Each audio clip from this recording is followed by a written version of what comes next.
Welcome to another edition of Turn 6 Garage, and today we are fixing up my 2002 Ford car. So there's a couple of jobs I did on this car to fix up its problems, and there's also a couple of interesting things that I found with this car and a couple of parts that are coming in for others to put on. So let's start with the two jobs that I did on this car: changing the cabin air filter and the speakers in the doors. Now, with the speakers, it's actually a very, very easy job to do. So that in the Ford car, the factory speakers are 5x7s. You can put 6x9s on it, but you have to pull another panel off. So I put the 5x7s on it. Now I got a set of Kenwood KFC speakers. The number will be on the pictures. And these are supposedly set up for Ford and Mazda. Although, even though they say they were for Ford and Mazda, they had no connector to go with the Ford's connector. So I had to order it. And I only found this out when I first started to pull the speakers apart. Nice. So to do it in the car, it's very simple. There are 3 visible screws. One underneath the door, close to the hinges. Another one directly opposite from the hinges. Another one in the door, which you have to pull the little tab off with a screwdriver. And that's actually on the handle itself, or in between the handle itself and the body trim. And also one on the support, which is a little screw as well. All of them are Phillips head screws. So you take it off. Also, I advise you use a trim removal tool to pop the rest of the trim off, because it's held on with a whole bunch of clips.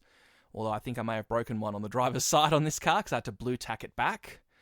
And in this, you will have the speaker.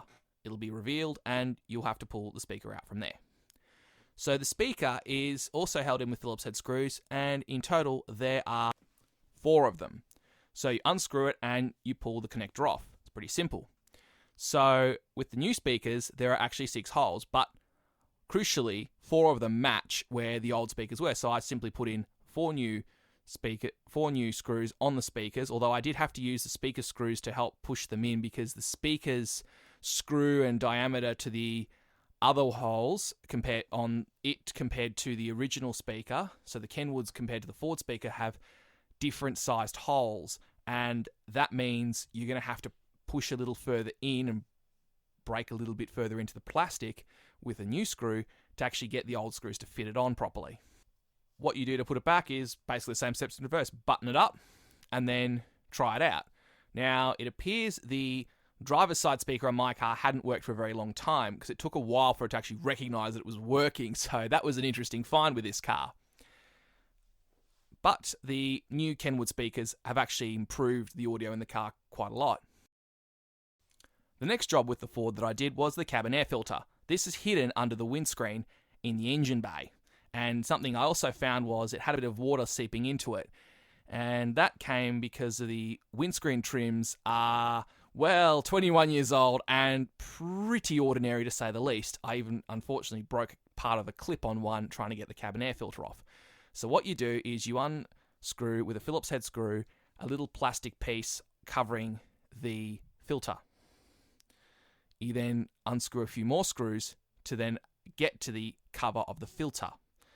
And the reason you do that is you have to pull the trim off. So you have to unscrew the 3 screws on the windscreen, 3 on top and 2 on the bottom for the windscreen trim. And then all you do is you then reveal the cabin air filter, pull it out, and put a new one in. Well, you have to unclip it, obviously. It's got 2 little clips on the cabin air filter box. And as you can see by the state of my cabin air filter, it has never been changed. It's quite grubby. It's quite filthy. And then, of course, I buttoned it back up and job done. Now, I did buy this car with an airbag light on.